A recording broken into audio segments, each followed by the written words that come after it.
तो building paintings and books पर discuss कर रहे हैं हम। तो इससे पहले हम जब बिल्डिंग्स वाले टॉपिक पर डिस्कस कर चुके थे, जिसमें different parts of the building हमने डिस्कस किया था आप लोगों के साथ। आज हम जो अपना डिस्कस करने जाएंगे पेंटिंग्स और बुक्स पर डिस्कस करेंगे about the paintings and books. हाँ, तो एक टॉपिक आपको थोड़ा सा और बचा इसमें, हाउ और स्तूपा एंड टेम्पल्स बिल्ड करके, स्तूपा और टेम्पल्स कैसे बनते थे करके। तो जो स्तूपा और टेम्पल्स थे मेनली इसमें जो केव होते थे उसमें केव बनाया करते थे, टेम्पल्स को बनाया करते थे और स्तूपा को बनाया करते थे।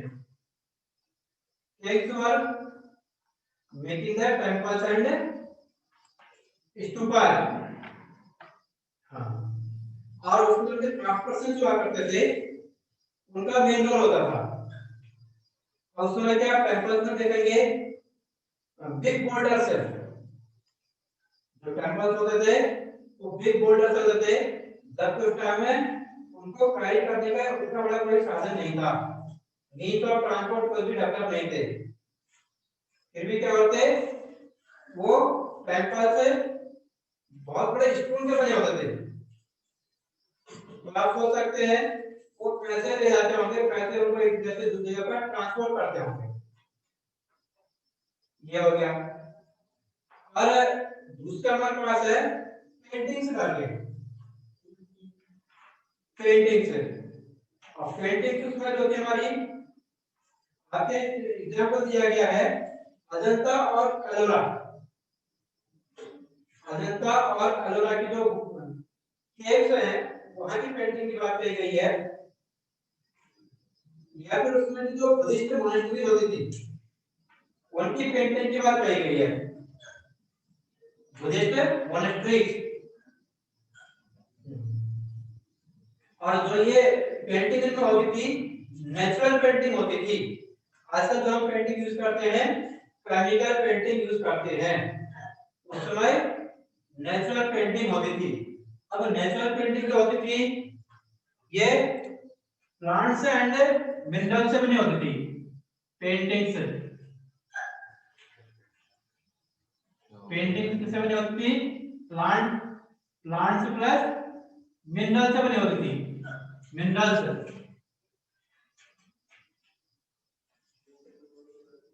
तो उसी का जो अजंता और एलोरा की केव्स पर है उनमें जो डार्क पेंटिंग दिखाई गई है लगभग उससे रिलेटेड दिखाई गई है। और जो हम बात कर रहे हैं ये पेंटिंग की बात, this is the story of the 1500 years ago, almost 1500 years ago. इतने समय पहले की बात है, ऑलमोस्ट 1500 इयर्स अगो। ये तो हो गया पेंटिंग्स के बारे में। और पेंटिंग्स में जो प्लांट होते थे, प्लांट की लीव्स को पीस करके, रबिंग करके, रगड़ करके उससे बनाया जाता था।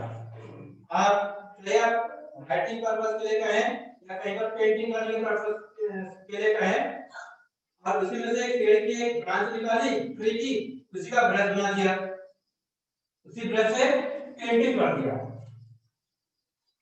और वही पेंटिंग कैसे थी राउंड करके चलती थी। इसलिए कहा गया कि प्लांट्स प्लस मिनरल्स मिला करके एक नेचुरल पेंटिंग तैयार की जाती है। अब इसके बाद में जो नेक्स्ट टॉपिक है बुक्स के बारे में। बुक्स पर डिस्कस करने जा रहे हैं हम। ये लड़का कुछ पूछ रहा है। जो बुक्स है बेटा, बुक्स हमारे पास यहाँ पर टू टाइप्स की बुक्स हैं। एक आपके यहाँ तमिल एपिक्स दिए गए हैं, टू तमिल एपिक्स दिए गए हैं। तो यहाँ पर मैं लिख दे रहा हूँ जो बुक्स हम डिस्कस करने जा रहे हैं तमिल एपिक्स के बारे में डिस्कस करने जा रहे हैं। तमिल एपिक्स होते हैं जो लॉन्ग बुक्स होती हैं, महाकाव्य। तो अपने हिंदू मत में देते हैं रामायण महाभारत, वैसे यहाँ पर भी है तमिल बुक्स की बात हम कर रहे हैं। एक जो तमिल एपिक है शिलापट्टिकरण, एक है मनी मेकालाई, दोनों के बारे में साथ साथ डिस्कस करेंगे ताकि आपको कंफ्यूजन ना हो। तो यहाँ पर जो एक बुक एक एपिक है, तमिल एपिक शिलापट्टिकरम, शिलापट्टिकरम। एक तो ये हो गया। जो दूसरे की बात हम कर रहे हैं उसका नाम है मनी मेकालाई, मनी मेकालाई। अब ये दोनों क्या है? तमिल एपिक में। आपसे जब एमसीक्यू क्वेश्चन पूछा जाएगा which of these is not belong to the Tamil epic कहा जाएगा। ये शिलापट्टिकरम दे दिया जाएगा, मनी मेकालाई दे दिया जाएगा, हो सकता है रामायण दे दिया जाए, महाभारत दे दिया जाए, या बोथ ए एंड बी, या बोथ सी एंड डी। अब जो होगा वो आपको टिक करना होगा। तो ये दोनों ही क्या है? तमिल एपिक है। जो शिलापट्टिकरम है एक इलांगो ने लिखा है, कंपोज बाय, जो शिलापट्टिकरम है इसमें कंपोज किया है इलांगो। इसमें कंपोज दे दिए हैं ILANGO। और जो ये मनी मेकालाई है ये कंपोज किया है सतनार ने, SATTNAR, सतनार। अच्छा, जो शिलापट्टिकरम है ये लगभग 1800 बिफोर लिखा, 1800 इयर्स बिफोर लिखा गया है। शिलापट्टिकरम वाज कंपोज्ड 1800 इयर्स बिफोर। और जो मनी मेकालाई है it was composed almost 1400 years before.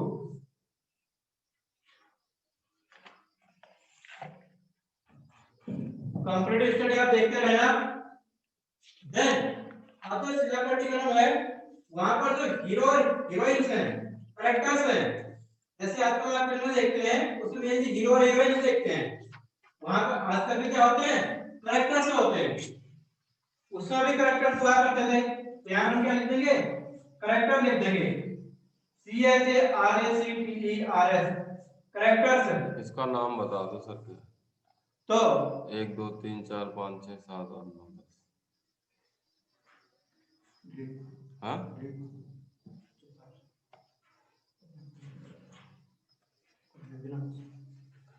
Okay बेटा।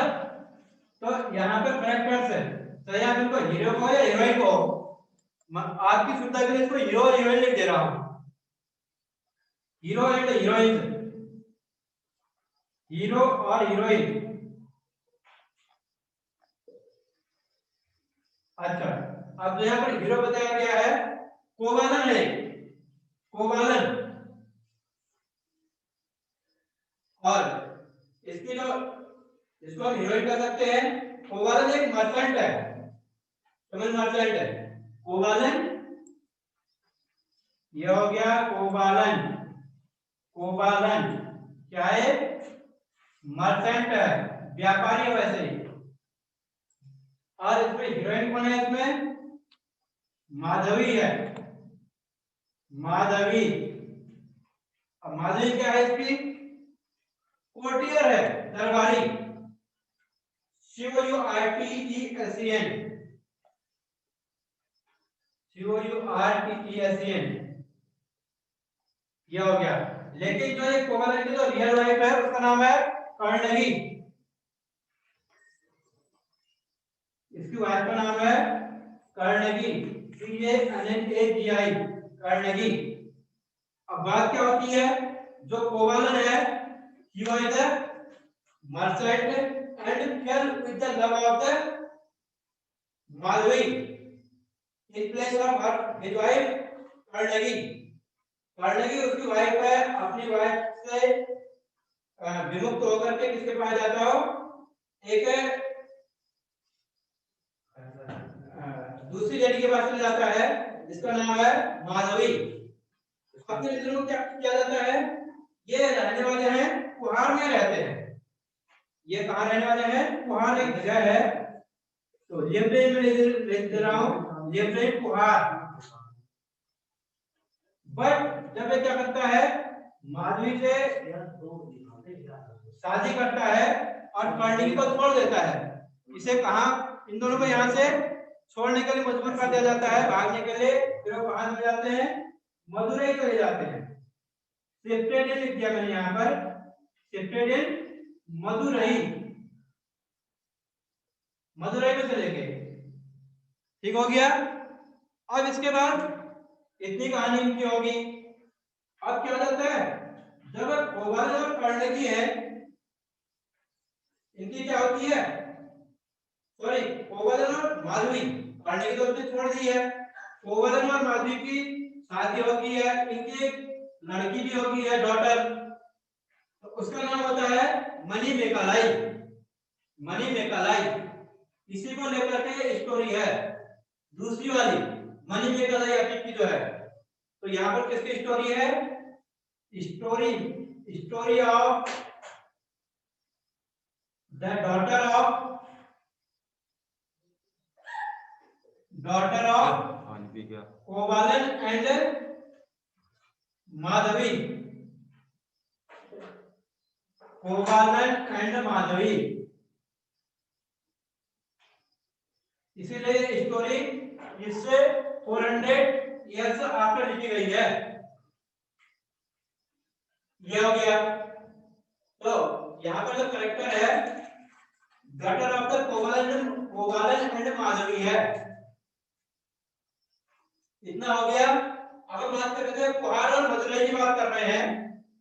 हमने इंडिया का साउथ वाला पार्ट देखा होगा, साउथ इंडिया का ऐसा लास्ट वाला पार्ट है इसका। तो वो पहले कहाँ रहते थे, कुहार में रहते। कुहार लोगों का यहाँ पर मान लो इस जगह पर कुहार है। उसके बाद कहाँ शिफ्ट हो गए हो, मदुरई में शिफ्ट हो गए। मदुरई, मदुरई का नीचे हो गया उससे। ये दोनों ही जगह आजकल कहाँ है, तमिलनाडु में मान लो वहां पर है, जहाँ पर हमारा तमिलनाडु स्टेट है। तो this is the story of the Tamil epic Silappatikaram and Manimekalai. एक बार फिर से रिपीट कर दे रहा हूं। जो शिलापट्टिकरम है वो इलांदो ने लिखा है, 1800 ईयर्स बिफोर कंपोज किया है। और जो मणिमेकालाई है वो सतनार ने कंपोज किया है, सतनार 1400 ईयर्स है वो। शिलापट्टिकरम में कोबालन और माधवी की स्टोरी है। कोबालन की जो रियल वाइफ है उसका नाम है कार्नेगी। और ये कोबालन और पहले माधवी ये अपने परिवार के साथ कोबालन कहाँ रहता था, कुहार में रहता था, Kuhar. But after the marriage with Madhavi they shifted Madurai, तो मदुरई में चले गए। तो मदुरई में जाने के बाद उसे क्या हो गए, डॉटर भी हो गई है कोबालन और माधवी की। फिर उसकी स्टोरी हमें देखने को मिलती है मणिमेकालाई के एपिक में, जो 1400 ईयर को लिखा गया है। ये हो गया। अब इसके बाद इतनी स्टोरी तो हो गई इसकी तमिल एपिक की। अब हम क्या करेंगे, अपने अदर एपिक्स की बात करेंगे, पुराण की बात करेंगे। पुराण, PURANAS, पुराण। पुराण आपका नाम सुना होगा, वेद और पुराण कह देते हैं, वेद एंड पुराण। अब जो पुराण से है इन्हें कह देते हैं, पुराण की जो स्टोरी होती है, मेरे जो पुराण होते हैं लगभग संस्कृत में लिखे रहते हैं, सिंपल संस्कृत में। आज पूछा जाएगा कि पुराण कौन से लैंग्वेज में लिखे जाते थे करके। तो पुराण होते हैं old story belong to god and goddess, old story. Purana means पुराना, ओल्ड, इसका नाम पुराण रखा गया है। तो इन्हें क्या कहते हैं, Purana means old story of the god and goddess. भगवान की कहानियां हैं, देवी देवताओं की कहानियां हैं, जिन्हें हम पुराण में पढ़ते हैं। अब पुराण कब लिखे गए हैं, लगभग 1500 years before, written before the 1500 years ago, 1500 years before या अगो जो कह सकते हैं आप। यह हो गया, यहाँ लिखे गए हैं। और इसके बाद जो पुराण हमारे आप देखेंगे, इन पुराण के साथ साथ हमारे क्या है, हमारे एपिक्स हैं, हिंदू एपिक्स, रामायण, महाभारत,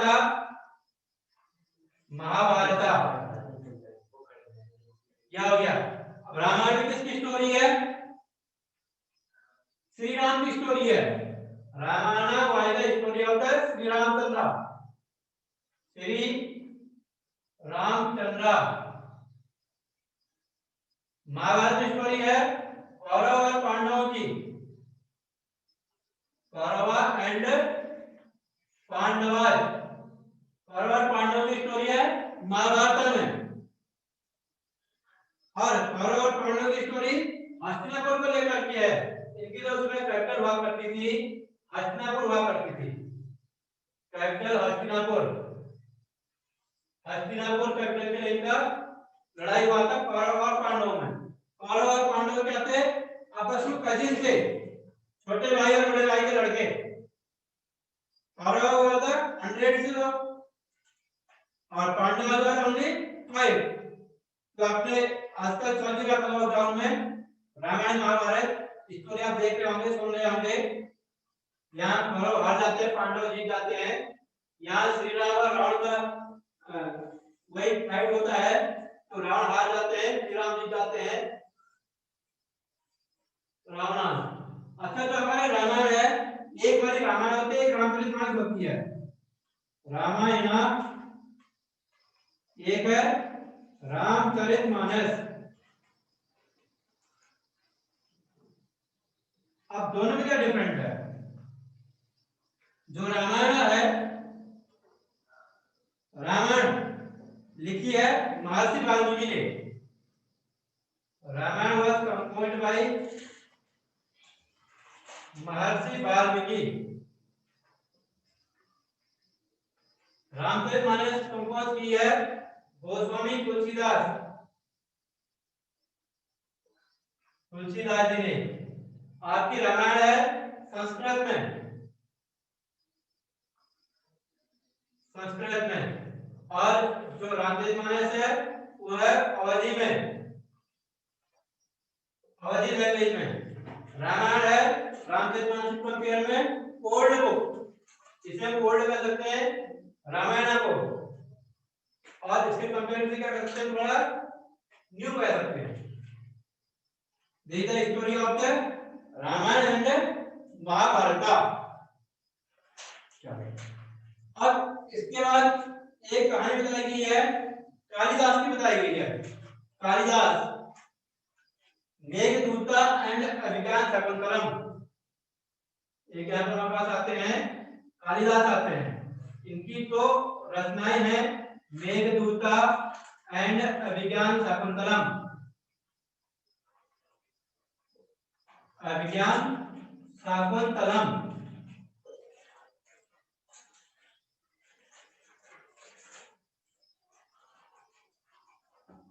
अभिज्ञान शाकुंतलम ये किसने लिखी है? ये दोनों लिखी है कालिदास ने। Both were composed by the Kalidas.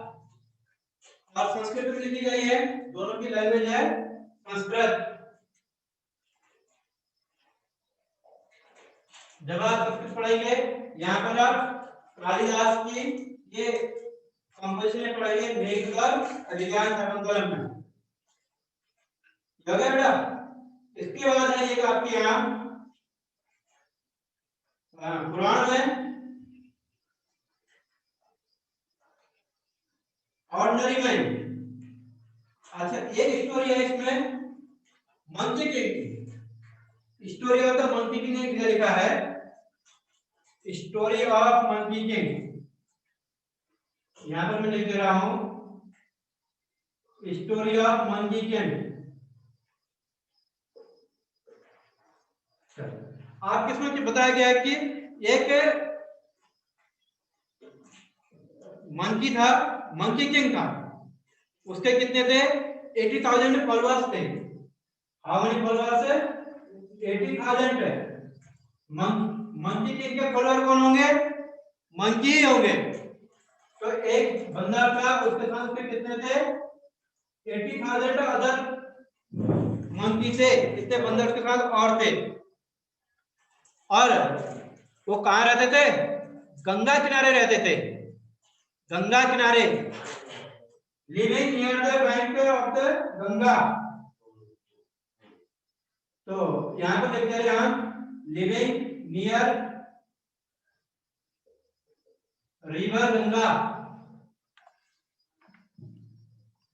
तो वहां पर वो रहते थे 80,000 फॉलोअर्स के साथ, मंकी किंग। और मंकी किंग इनको अच्छी तरह से गाइड कर रहे थे, इनके नेता बने हुए थे, इनके किंग बने हुए थे। तो वहां पर हिमालय के एरिया में रहते थे वो, लगभग ये माना गया है अच्छे अच्छे वहां फलों को खाते थे।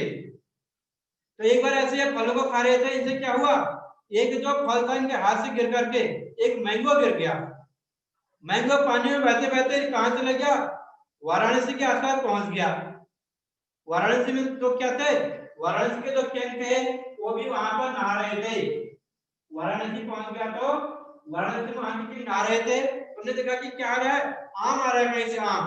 उन्होंने खाया तो उन्होंने कहा कि अरे ये तो टेस्टी मैंगो है, इसको कहीं ना कहीं क्या करना चाहिए, हमें भी इसको कहीं पता लगाना चाहिए कि मैंगो हमें कहां से मिल सकते हैं, कैसे मिल सकते हैं। तो ऐसे ही राजा ने अपने दरबारियों से कहा कि जहां से मैंगो आया है उसका पता लगाया जाए। तो राजा के जो दरबारी थे, सैनिक थे, वो ढूंढते ढूंढते कहां पहुंच गए, हिमालय के एरिया में पहुंच गए, जहां पर एक मंकी किंग अपने 80,000 फॉलोअर्स के साथ रहते थे। तो राजा ने क्या क्या सोचा, राजा ने सोचा कि ये सारे बंदर सारे फलों को खा देते हैं, तो हम क्या करेंगे, इसलिए हमें क्या करना है, इन बंदरों को सबको मार देना है।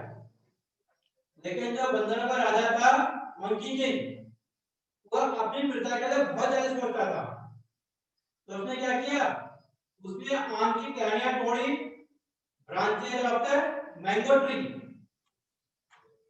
और उसका एक ब्रिज बना दिया, पुलिया बना दी नदी के इस पार से उस पार जाने के लिए।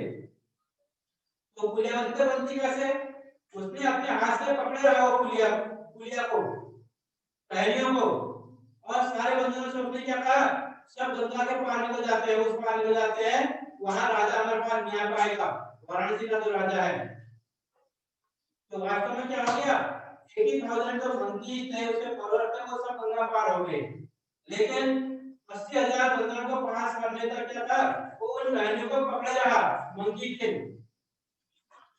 तो वो इतना थक गया था, जैसे ही सब बंदर पार हो गए उसकी वहां से उठने की हिम्मत नहीं हुई, तो वहीं पर वो लगभग मरना समझने में चले गया। अब जो वाराणसी का राजा था उसे लगा कि इस राजा ने मंकी किंग ने इतने बंदरों को बचा दिया है, लेकिन अपने मरने जा रहा है। उसने उसे बचाने की कोशिश की, लेकिन मंकी किंग नहीं बच पाया, मर गया था। तो कहते हैं कि राजा को बड़ा दुख हुआ कि मेरे कारण कोई बंदर मर गया है, वो भी बंदर का राजा था जो। तो फिर राजा के पास क्या था, केवल कंडोलेंस कर सकते थे, वो शोक व्यक्त कर सकते थे और कुछ नहीं कर सकते थे। फिर जो हम बात कर रहे थे किसकी, कि जातक कथाओं में दिया गया है कहानी आपको, हाँ, और इसके बाद जो जातक और पंचतंत्र की कहानी है उसमें भी ऐसी कहानियां हैं, छोटी छोटी कहानियां हैं, जातक और पंचतंत्र। तो जातक और पंचतंत्र में कॉमन पीपल की कहानियां होती है, उनके कस्टम्स, रीति रिवाज, डांस स्टाइल, उनके रहन सहन और कपड़े पहनना, ये सब क्या होते हैं, ये हमें जातक और पंचतंत्र में मिलते हैं। अब इसके बाद हमारे पास एक बचता है आयुर्वेदा करके, आयुर्वेदा। तो आयुर्वेद की हम आपको कहानी डिस्कस कर देते हैं। जो आयुर्वेदा है बेटा, उसमें हमारे पास कहानी दी गई है सुश्रुता और चरक की कहानी दी गई है, चरक और सुश्रुत। तो चरक क्या है, ये दोनों ही अपने आप में फिजिशियन है, डॉक्टर से जो आजकल में लेते हैं, ये ओल्ड टाइप के डॉक्टर्स हैं। कौन कौन है, चरक एंड सुश्रुत।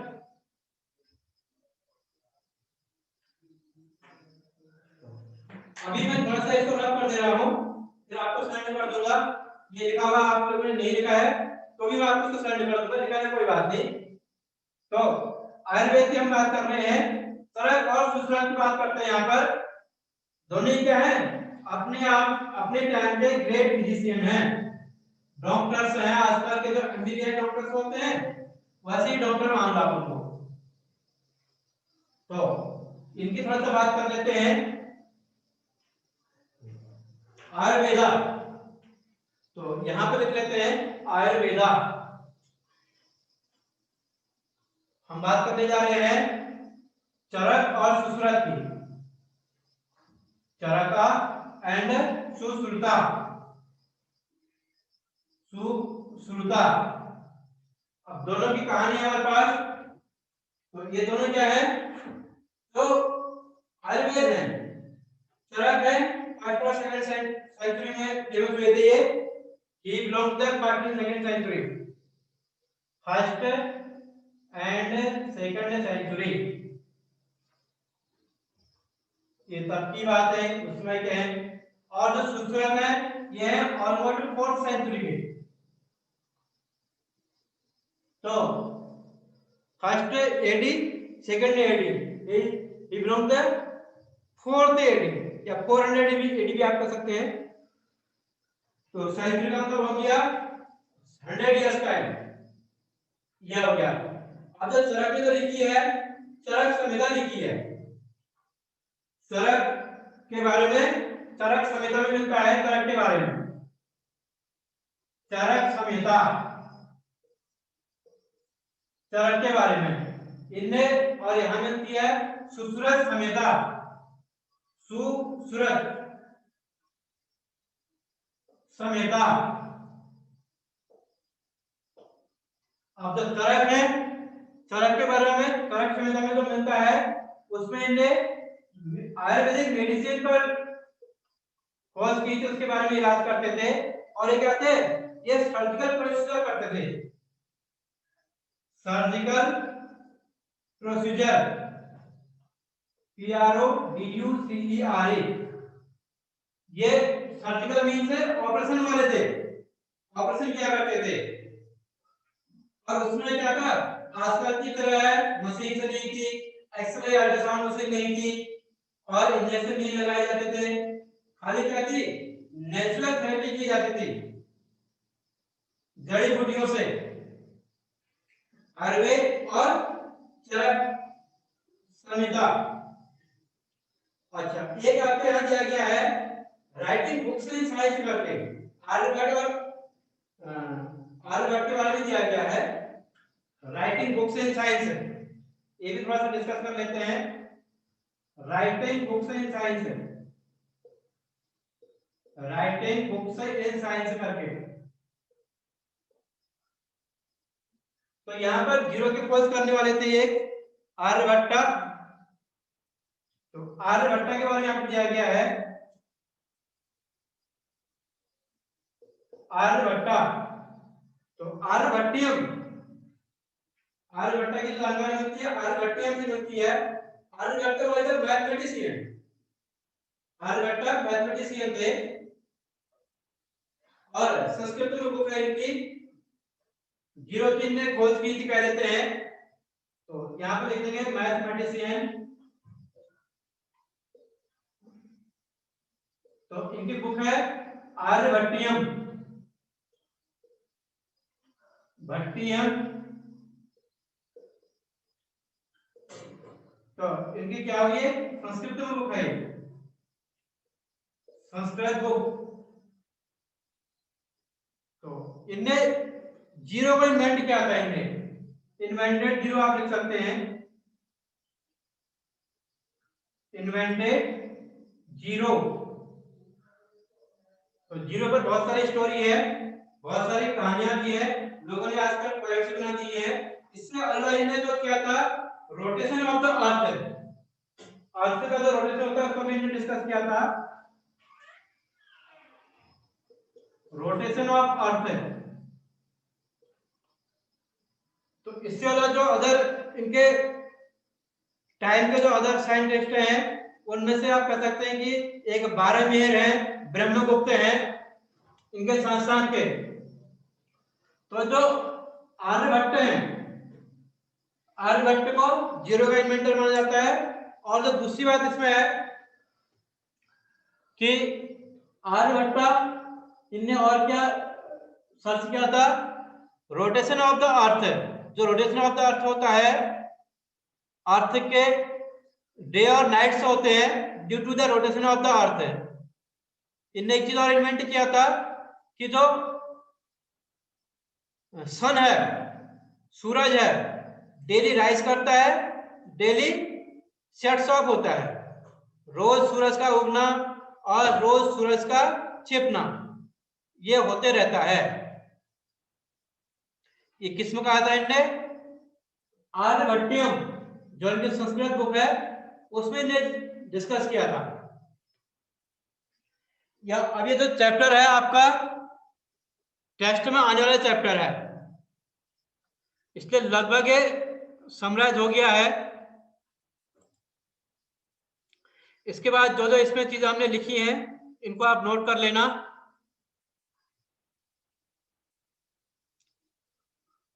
उससे कुछ करें।